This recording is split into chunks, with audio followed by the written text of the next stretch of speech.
नमस्कार मित्रों, स्वागत है आपका आपके अपने चैनल उज्ज्वल जीके में। मैं हूँ सीमा शर्मा और आज हम पढ़ने जा रहे हैं बाहरी विश्व के साथ भारत का सांस्कृतिक संबंध।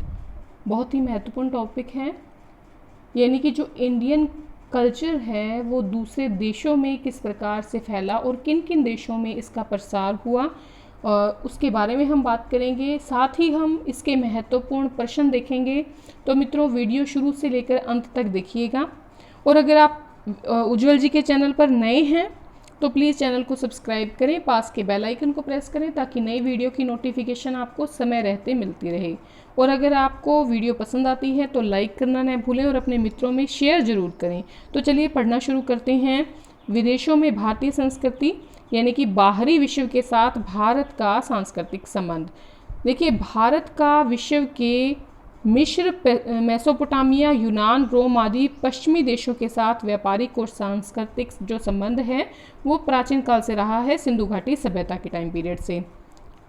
10वीं शताब्दी ईस्वी तक पश्चिमी देशों के मुकाबले मध्य एशिया, अफ़गानिस्तान, श्रीलंका, चीन, जापान, कोरिया, सुमात्रा, बाली, जावा, इंडोनेशिया, मलाया या मलेशिया से भारत के घनिष्ठ संबंध रहे हैं, चाहे वह व्यापार हो या राजनीति हो या कोई भी सांस्कृतिक क्षेत्र। तो 10वीं शताब्दी ईस्वी तक का टाइम पीरियड जो था, उस टाइम में पश्चिम देशों के मुकाबले हमारे संबंध जो है मध्य एशिया और इन सब एरिया है, यहाँ से हमारे संबंध जो है व्यापार के रूप में, राजनीतिक रूप में और सांस्कृतिक रूप में बढ़िया रहे हैं।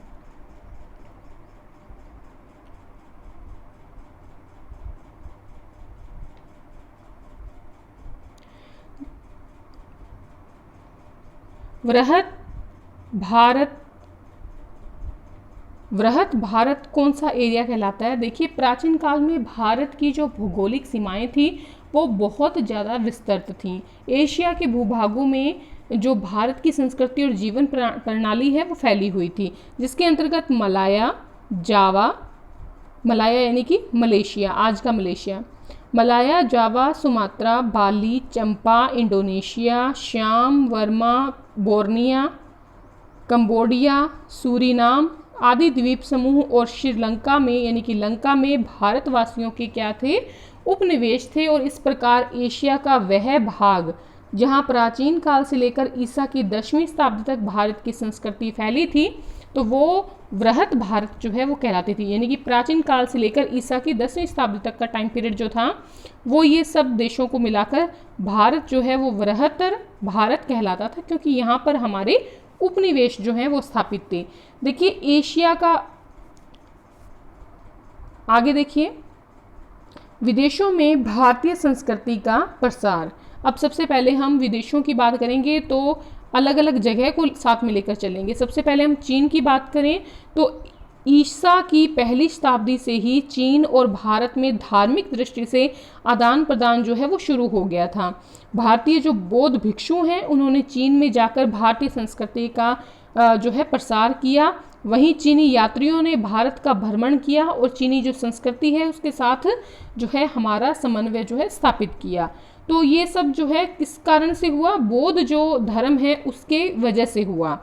69 ईस्वी के आसपास धर्म रक्षित कश्यप मातंग नाम के जो 2 बौद्ध भिक्षु थे, इन्होंने चीन में जाकर बौद्ध पुस्तकों का चीनी में अनुवाद किया था।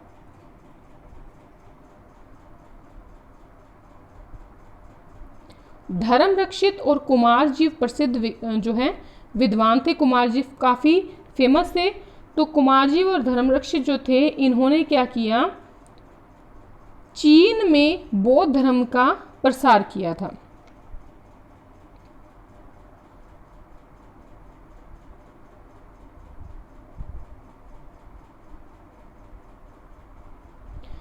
(526 ईस्वी में बौद्ध धर्म, 546 ईस्वी में परमार्थ तथा 693 ईस्वी में बोधि रुचि नामक विद्वान जो हैं वो कहाँ गए थे? वो चीन गए थे। बोधि धर्म, परमार्थ और बोधि रुचि जो है ये कहाँ गए थे? चीन गए थे।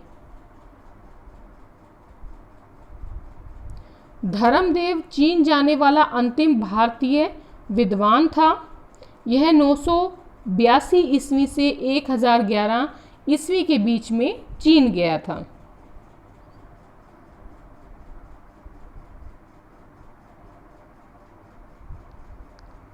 भारतीय स्थापत्य, अब हम बात करेंगे तिब्बत की।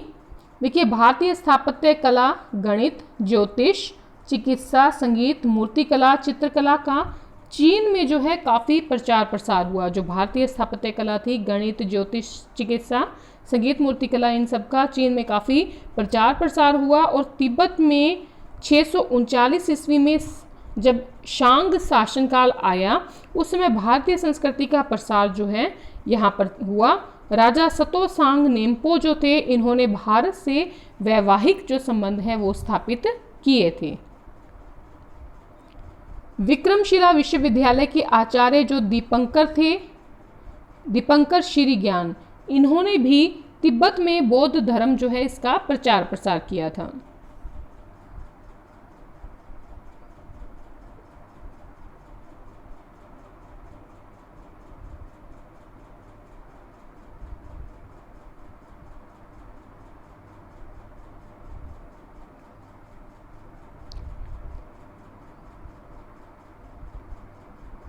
नेपाल के संत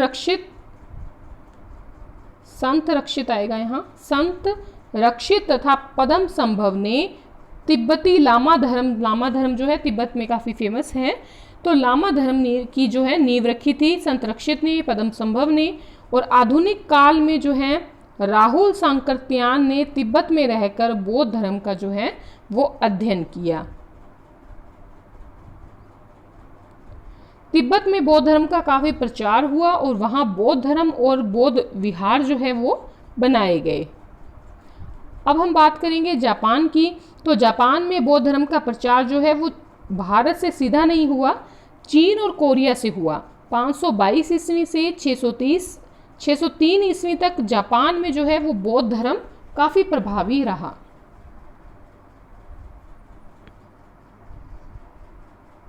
आगे कोरिया की बात करें तो 372 ईस्वी में बौद्ध धर्म जो है वो चीन से कोरिया पहुंचा और 450 ईस्वी तक बौद्ध धर्म जो है पूरे कोरिया में फैल गया।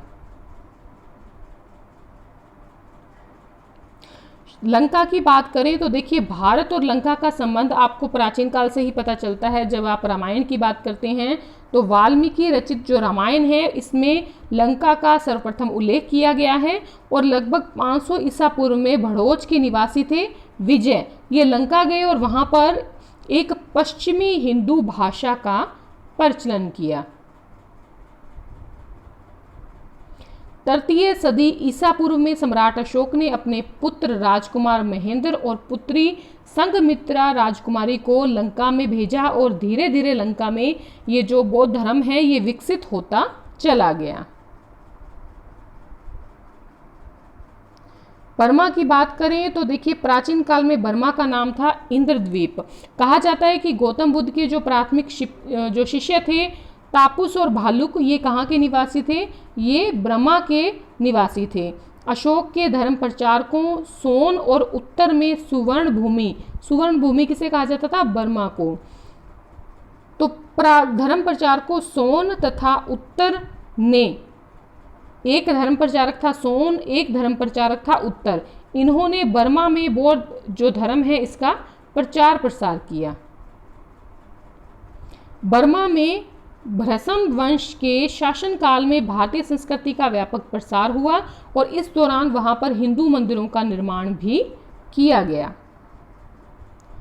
रंगून से पीगू तक का जो प्रदेश था वो उत्कल प्रदेश कहलाता था।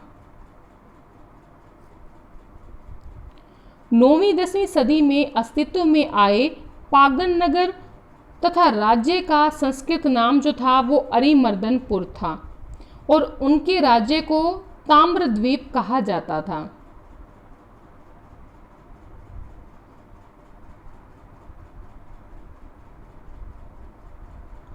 आगे हम देखेंगे थाईलैंड या श्याम।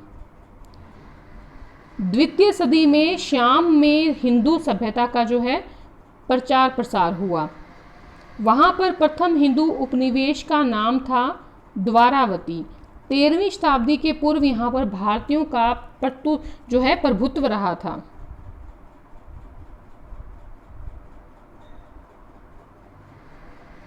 यहाँ पर हिंदू धर्म व बौद्ध धर्म की महायान शाखा का काफ़ी प्रचार प्रसार हुआ। थाईलैंड श्याम में बोधि वृक्ष की एक शाखा को काटकर श्याम में लगाया गया था।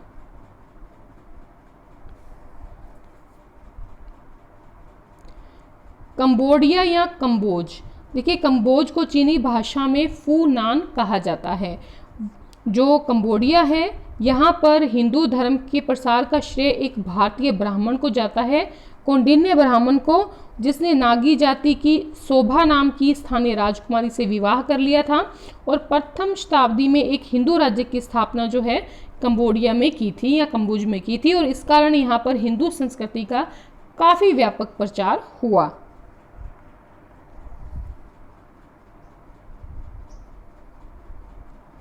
प्राचीन कंबोज साम्राज्य का जो संस्थापक था वो था यशोवर्मन या जयवर्मा तृतीय। 889 ईस्वी में इसने यहाँ पर स्थापना की थी प्राचीन कंबोज साम्राज्य की। कंबोडिया के प्रसिद्ध वैष्णव मंदिर विष्णु मंदिर अंकोर वाट काफ़ी फेमस है। इसका निर्माण सूर्यवर्मा द्वितीय ने करवाया था 1113 से 1145 ईस्वी के बीच में, और ये संसार का सबसे बड़ा पाषाण मंदिर भी है।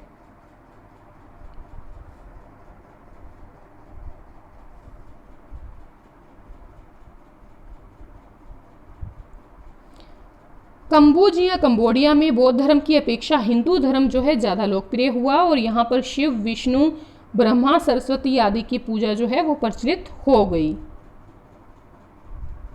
चंपा की बात करें तो चंपा का आधुनिक जो नाम है वो है अनाम। चंपा का सबसे प्राचीन हिंदू राजा था वो था द्वितीय सदी का श्रीमार।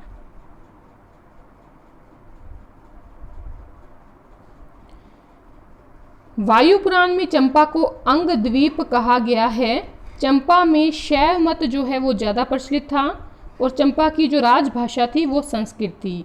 यहाँ भारतीय संस्कृति की प्रथा और परंपराएं प्रचलित थी।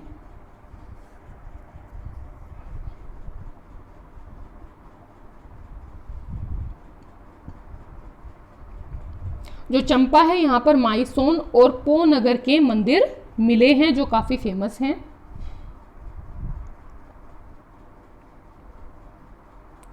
सुमात्रा, देखिए जो सुमात्रा है इससे प्राचीन काल में सुवर्ण द्वीप कहा जाता था। देखिए सुमात्रा को भी सुवर्ण द्वीप कहा जाता था, और कई जगह बर्मा को भी स्वर्ण द्वीप यहाँ सुवर्ण द्वीप कहा जाता था।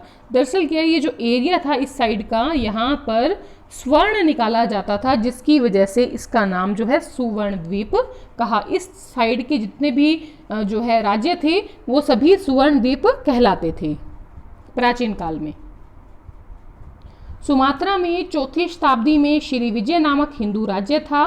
चीन के साथ व्यापार का जो मुख्य केंद्र था वो श्री विजय ही था, मतलब श्री विजय राज्य था, और इस वंश का शासन 7वीं शताब्दी तक यहाँ पर रहा था सुमात्रा में।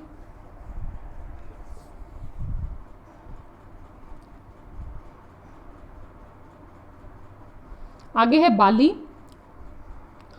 चौथी शताब्दी में हिंदू राज्य की यहाँ पर स्थापना की गई, और बाली में शिव और विष्णु दोनों की ही पूजा की जाती थी। बाली द्वीप सुदूर पूर्व में एकमात्र हिंदू उपनिवेश है जिसने प्राचीन हिंदू संस्कृति को अक्षुण्ण बनाए रखा है, और यहाँ पर जो इस्लाम है उसका प्रभाव नगण्य है।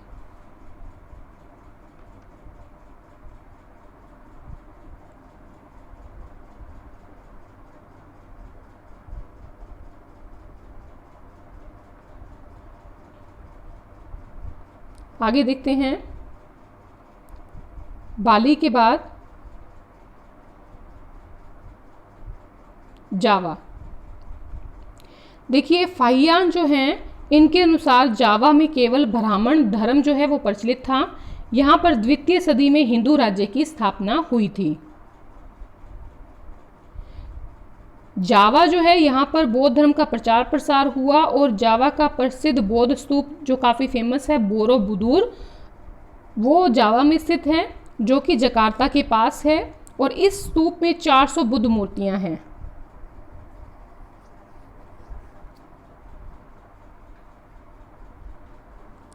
824 ईस्वी के लेख में शैलेंद्र राजा समरतुंग को इस स्तूप का निर्माता बताया गया है, बोरोबुदुर का निर्माता बताया गया है।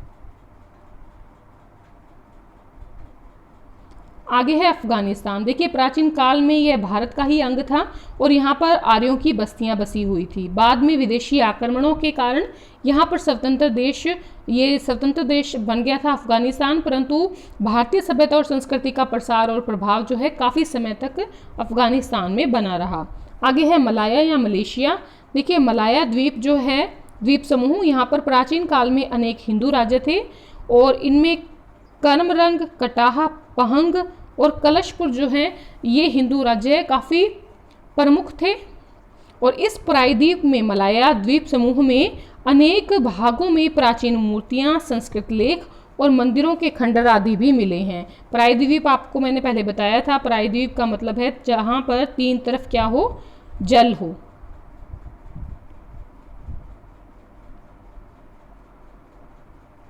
आगे है बोर्निया। देखिए बोर्निया में 4वीं शताब्दी में हिंदू राज्य स्थापित हो गया और यहाँ पर मिले अवशेषों में शिव, गणेश, दुर्गा, नंदी, महाकाल, बुद्ध की मूर्तियाँ जो हैं वो प्राप्त हुई हैं, जिनसे यहाँ पर भारतीय संस्कृति के प्रभाव का पता चलता है। तो 4वीं शताब्दी में हिंदू राज्य स्थापित हुआ था बोर्निया में। आगे हम देखने वाले हैं महत्वपूर्ण जो प्रश्न। पहला प्रश्न है हमारा, फाहियान के अनुसार जावा में कौन सा धर्म प्रचलित था? तो फाहियान के अनुसार जावा में ब्राह्मण धर्म जो है वो काफ़ी प्रचलित था। किस देश में बोधि वृक्ष की एक शाखा को काटकर लगाया गया था? थाईलैंड या शाम में बोधि वृक्ष की शाखा को काटकर लगाया गया था। वर्मा का प्राचीन नाम क्या था? इंद्रद्वीप। बर्मा का प्राचीन नाम क्या था? इंद्रद्वीप। सुवर्ण द्वीप के नाम से जाना जाता था सुमात्रा। बोर्निया में हिंदू राज्य की स्थापना कब हुई थी? 4वीं शताब्दी में। प्राचीन काल में चीन जाने वाला अंतिम भारतीय विद्वान कौन था? धर्मदेव। सुमात्रा में 4वीं शताब्दी में शासन करने वाला हिंदू राज्य था श्रीविजय। बर्मा में किस राज्य वंश के काल में भारतीय संस्कृति का अधिक प्रचार हुआ? तो बर्मा में भ्रशम वंश के समय में भारतीय संस्कृति का अधिक प्रसार हुआ। प्राचीन काल में चंपा की राजभाषा क्या थी? संस्कृत। हर्षवर्धन के काल में भारत आने वाला चीनी यात्री था फेनसांग। बर्मा में बौद्ध धर्म का प्रचार करने के लिए अशोक ने किसे भेजा? सोन को। अंकोर वाट मंदिर का निर्माण किसने करवाया? सूर्यवर्मा द्वितीय ने। प्रसिद्ध वैष्णव मंदिर अंकोर वाट कहाँ है? कंबोडिया में। जावा के प्रसिद्ध बौद्ध स्तूप बोरोबुदुर के निर्माता थे समरतुंग। वायु पुराण में चंपा को कहा गया है अंगद्वीप। कंबोडिया की राजकुमारी से विवाह करने वाला हिंदू ब्राह्मण था कौंडिन्य।